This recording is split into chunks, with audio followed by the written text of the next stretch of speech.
Hello everyone, welcome back to Nepal online school. स्वागत छ हजुरहरूलाई क्लास 7को म्याथमेटिक्सको क्लासमा। हामी चाहिँ अहिले यो इक्वेसन एन्ड इनइक्वालिटी भन्ने च्याप्टर पढिरहेको छौँ र यसमा चाहिँ मैले तपाईँहरूलाई अहिले इक्वेसनको बारेमा चाहिँ पढाइरहेको छु है। इक्वेसनको बारेमा हामीले योभन्दा अगाडि चाहिँ इक्वेसनको एक्सर्साइज सल्भ गरिरहेको थियौँ, एप्लिकेसन अफ इक्वेसनको, र त्यसमा चाहिँ मैले तपाईँहरूलाई क्वेसन नम्बर 7 सम्म सल्भ गराएँ। अब हामी क्वेसन नम्बर 8 देखि सुरु गर्छौँ है त सुरु गरौँ क्वेसन नम्बर 8 को ए है। त्योभन्दा पहिला म पानी चाहिँ पिउँछु है।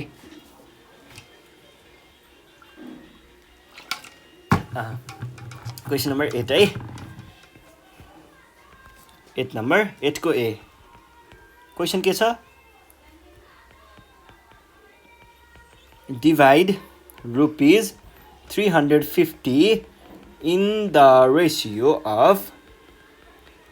4:3। अब यसको कुराहरू हामीले रेसियो एन्ड प्रपोर्सनमा पनि पढेको हो। यस्तो क्वेसनहरू नयाँ क्वेसन चाहिँ होइन है। अब यसमा के गर्ने भन्दाखेरि पहिला सुरुमा रेसियो भन्ने बित्तिकै त्यहाँनिर के हुन्छ, एउटा कमन फ्याक्टर भएको हुन्छ है। त्यहाँनिर एउटा कमन फ्याक्टरले रिड्युस गरेर त्यो रेसियोलाई रिड्युस फर्ममा लेखिएको हुन्छ यसरी है। अब हामीले एउटा यो 4:3 भन्नुको अर्थ 4 यहाँनिर एउटा कमन फ्याक्टर मानिलिउँ x अरे 4x/3x जस्तो हो यो रेसियोको अर्थ होइन। भन्छ एउटा क्वान्टिटी भनेको 4x भयो, अर्को क्वान्टिटी भनेको 3x भयो, र हामीले टोटल पैसा कति छ 350 लाई 4x र 3x मा डिभाइड गर्नुपर्ने हो भने पछाडि 4x + 3x = 350 हुने भयो नि त होइन। ल अहिले पछि म तपाईँहरूलाई कुरा बुझाइदिन्छु। एन्सर गरिसके पछाडि के गर्यौँ भन्ने कुरा बुझाइदिन्छु है। ल सुरुमा एन्सर गरौँ।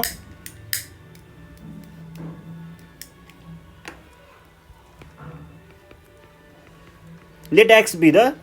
Common factor.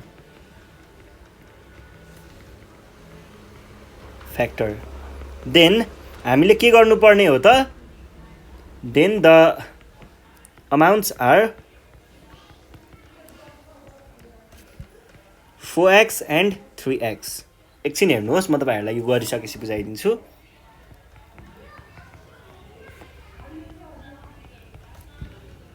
Or 7x = 350। 7 लाई तलपट्टि लगे मैले, x = 350/7 भनेको 50 कति आयो? x को भ्यालु 50 भयो। देन x कमन फ्याक्टर भनेको 50 रहेछ। 4x भनेको कति भयो? 4 × 50 भनेको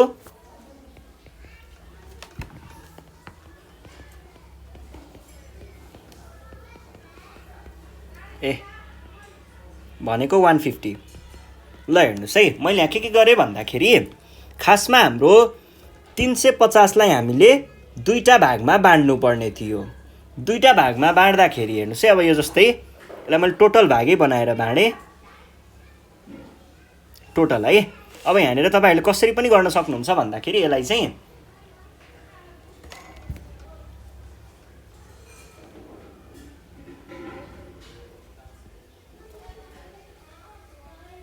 एक दुई तिन चार पाँच छ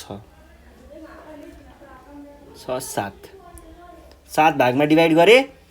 4:3 को रेसियो भन्नुको अर्थ 4 भाग एकातिर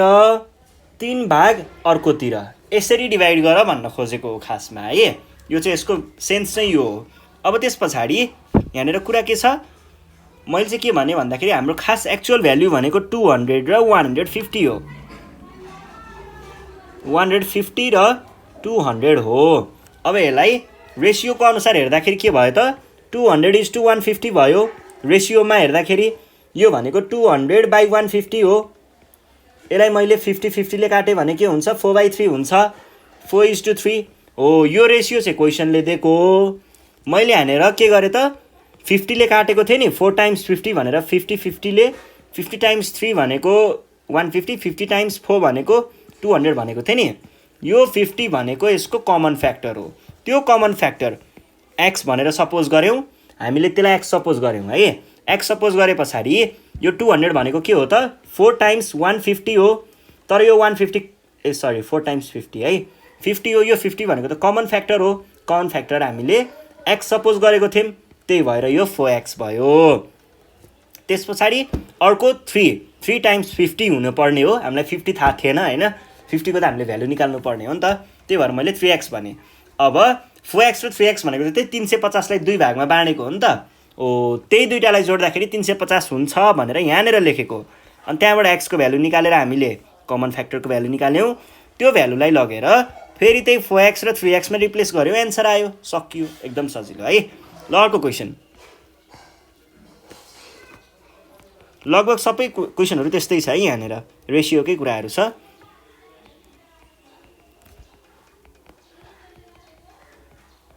divides rupees 7200 between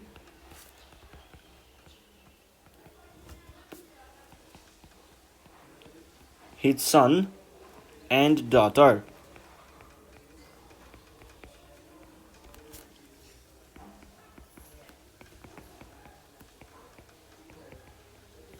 In the ratio of 4:5,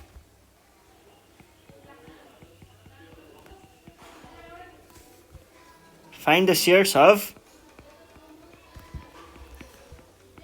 each of them. अब यो चाहिँ के हो भन्दाखेरि shares of each of them भनेको चाहिँ कस्तो भन्दाखेरि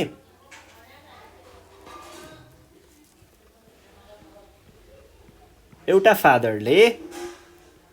आफ्नो छोराको लागि र छोरीको लागि आफूसँग टोटल पैसा कति थियो 7200 थियो है आफूसँग भएको 7200 100 चाहिँ डिभाइड गरेको रहेछ दिएको रहेछ दुई जनालाई बाँडेको रहेछ बाँड्दाखेरि कस्तो रेशियोमा बाँडेछ भन्दाखेरि 4:5 को रेशियो यसमा 4 वाला भाग कसलाई पर्यो 5 वाला भाग कसलाई पर्यो भनेर कसरी थाहा हुन्छ भन्दा यहाँनिर सनलाई अगाडि राखेको छ भने पछाडी यो 4 पार्ट सनतिर गयो र डटरलाई पछाडी राखेको छ भने पछाडी यो 5 पार्ट डटरलाई गयो है अब हामीले निकाल्नु पर्ने share of each of them भनेको शेयर भनेको उसको हिस्सामा कति पर्यो र उसको हिस्सामा कति पर्यो भन्न खोजेको हो यसको लागि हामीले त्यही गर्छौं यहाँनिर पनि एउटा कमन फ्याक्टर हुन्छ खासमा एउटा 4 टाइम्स समथिङ हुन्छ यहाँ अनि रेशियो भने पछाडी डिभाइड नै गर्दियौ हैन 5 टाइम्स समथिङ हुन्छ यो समथिङ को भ्यालु निकाल्यौं भने चाहिँ हामीले त्यही 4 टाइम्स त्यही गर्दाखेरि आन्सर आउँछ यतापट्टि पनि 5 टाइम्स त्यो गर्यो भने डटरले पाएको पनि भ्यालु आउँछ र यो भनेको के हुन्छ यो कमन फ्याक्टर हो यो त यसलाई नै रिड्युस यसलाई नै काटेर हामीले 4/5 रिड्युस गरेर निकालेको हो रेशियो ले के भन्छौं सुरुमा let x be the common factor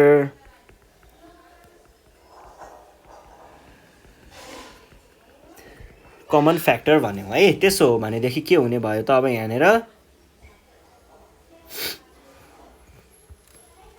then share of son equals to son ले 4 times x share of daughter equals to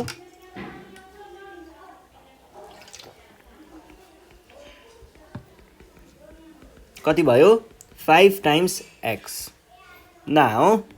अब टोटल पैसा 7200 हो 7200 लाई 4x र 5x बनाएर डिभाइड गरेको हो दुईटालाई जोड्दा 7200 नै आउनु पर्छ or is equals to कति भयो 9x or 9x equals to 7200 यो 9 लाई तल डिभाइड गर्न पठाइयो भने x को भ्यालु 7200 by 9 हुन्छ भनेको कति भयो 800 भयो है भनेपछि हाम्रो कमन फ्याक्टर 800 रहेछ देन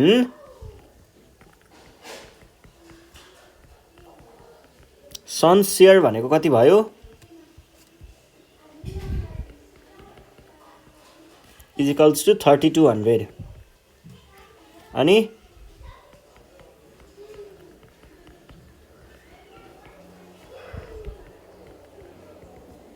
फाइभ टाइम्स 800 भनेको कति भयो 4000 अब हेर्नुस् न दुईटालाई जोड्यो भने त्यही 7200 नै आउने हो है ल यो भइसकेपछि अब नेक्स्ट क्वेशन सल्भ गरौँ नेक्स्ट क्वेशन छ question number D sorry question number C यहाँ क्वेशन के छ भन्दाखेरि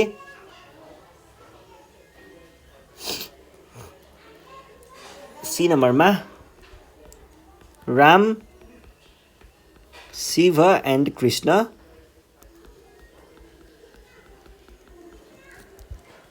invest a sum of money, sum of rupees 15,000 on business.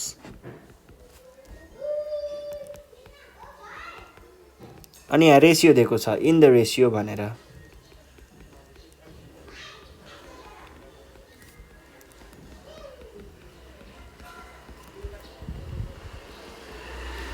find each of them each of their है their investment यसले चाहिँ के भन्न खोजेको हो भन्दाखेरि राम शिव र कृष्णले केही चिजमा कुनै एउटा बिजनेसमा पैसा लगाएको रहेछ लगानी गरेको रहेछ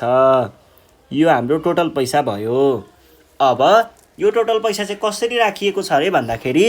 रामले चाहिँ यसको 2 भाग दिएको छ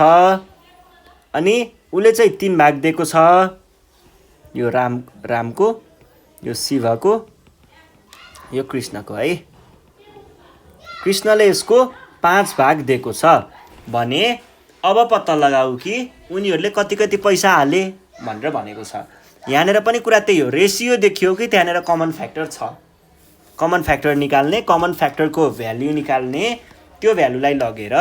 यो अगाडिको 2 छ भने त्यही टाइम्स कमन फ्याक्टर अथवा x भनौं न यो टाइम्स x भनेको नै यसको क्वान्टिटी हो यसको अमाउन्ट हो चाहिएको अमाउन्ट हो भन्ने कुरा बुझ्ने है सुरुमा के भन्ने let x be the common factor x लाई हामीले कमन फ्याक्टर मान्यौ देन राम्स इन्भेस्टमेन्ट कति भयो 2x भयो अनि त्यसपछि शिवज इन्भेस्टमेन्ट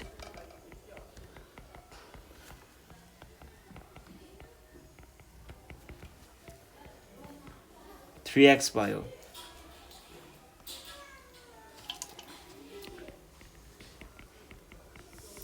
कृष्णज इन्भेस्टमेन्ट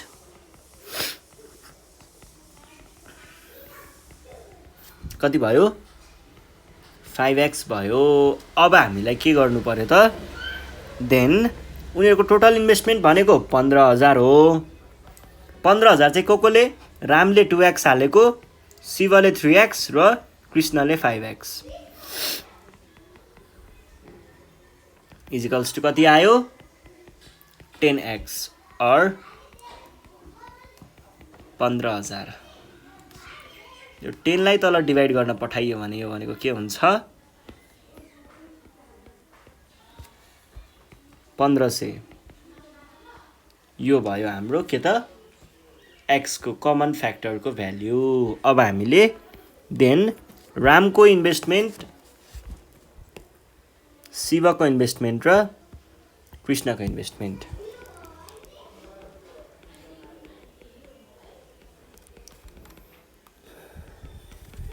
रामको इन्भेस्टमेन्ट कति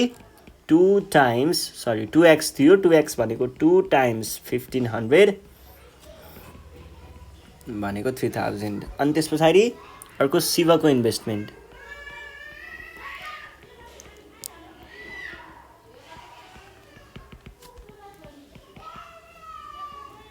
$3x भनेको 3 times 1500 भनेको कति भयो 4500 अनि त्यसपछि शिव पछाडी अर्को कसको छ कृष्णको कृष्णज इन्भेस्टमेन्ट कृष्णको इन्भेस्टमेन्ट कति 5x इक्वल्स टु 5 times 1500 भनेको कति भयो 7500 चाहिँ हाम्रो एन्सर आयो ल यति चाहिँ यिनीहरूले इन्भेस्ट गरेको रहेछन् भन्ने यहाँबाट देखिन्छ है ल यो पनि भयो अब नेक्स्ट क्वेशन छ यहाँनिर क्वेशन नम्बर डी मा ठ्याक्कै यस्तै रेशियोकै कुरा हो if the angles of a triangle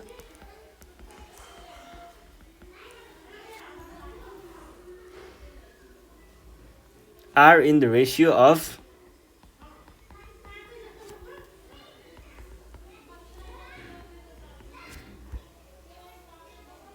are in the ratio मात्रै भनेको सफ छैन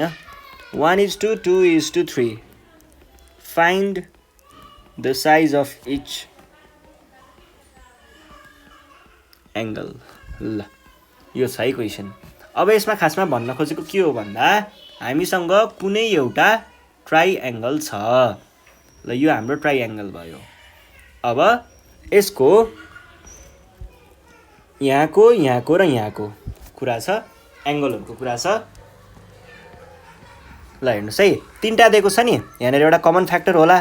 कमन फ्याक्टर एक्स सपोज गऱ्यौँ यदि कमन फ्याक्टर एक्स हो भने एउटा एङ्गल भनेको 1 टाइम्स एक्स भनेको एक्स भयो अर्को एङ्गल भनेको 2 टाइम्स एक्स भनेको 2x भयो र अझै अर्को भनेको 3x भयो है यो भयो हाम्रो एङ्गलहरू अब हामीले के भन्ने भयौँ त सुरुमा चाहिँ त्यही सपोज गर्ने let x be the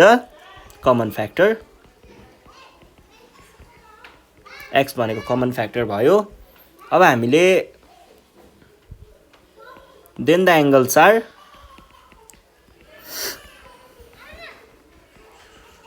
are के हुने भयो x 2x एन्ड 3x हुने भयो है अब हामीलाई के थाहा छ x + 2x + 3x भनेको सधैँ 180 नै हुन्छ किन हुन्छ सम अफ एङ्गल्स अफ ट्राइएङ्गल यो भएको कारणले हुन्छ है अब x + 2x + 3x भनेको कति आयो 6x + 180 है और x भनेको कति भयो 180 / 6 भनेको 30 भयो 30 डिग्री x को भ्यालु आयो 30 नाउ x को भ्यालु 30 हो भने 2x को भ्यालु कति होला 2 टाइम्स 30 होला भनेको 60 डिग्री आयो अनि 3x भनेको कति होला 3 टाइम्स 30 डिग्री होला भनेको 90 डिग्री आयो यसरी हामीले 30 60 र 90 डिग्री हाम्रो एन्सर हो भनेर भन्न सक्छौँ है ल त्यो एङ्गलहरू चाहिँ 30 60 र 90 भने पछाडि यो भयो होला 30 डिग्री यो भयो होला 60 डिग्री र यो भयो होला 90 डिग्री यसरी हामीले सल्भ गर्छौँ है ल आज हामी यति नै गर्छौँ हामीले चाहिँ आज चाहिँ यो रेसियोको कुराहरू हेऱ्यौँ है अब योभन्दा नेक्स्ट सेसनमा चाहिँ म तपाईँहरूलाई अर्को यो रेक्टेङ्गल अनि त्यस पछाडि रेक्टेङ्गलको पेरिमिटर र एरियासँग रिलेटेड प्रब्लमहरू छ यहाँनिर केही त्यो प्रब्लमहरू सल्भ गराउनेछु त्यति बेलासम्मको लागि चाहिँ नेपाल अनलाइन स्कुललाई बिदा दिनु होला हामी योभन्दा नेक्स्ट सेसनमा फेरि पनि भेट्नेछौँ र तपाईँहरूले यो प्रब्लमहरू सल्भ गर्दै गर्नुहोस् केही गाह्रो भयो भने त्यस्तो केही समस्या आयो भने चाहिँ हामीलाई कन्ट्याक्ट गरेर भन्न सक्नुहुन्छ 9849595895 मा चाहिँ हामीलाई फोन गरेर मैले यो कुरा जानिनँ भनेर भन्न सक्नुहुन्छ हामी तपाईँहरूलाई गाइड गर्नेछौँ ल यति भन्दै आजको सेसनबाट चाहिँ म बिदा माग्न चाहन्छु थ्याङ्क यू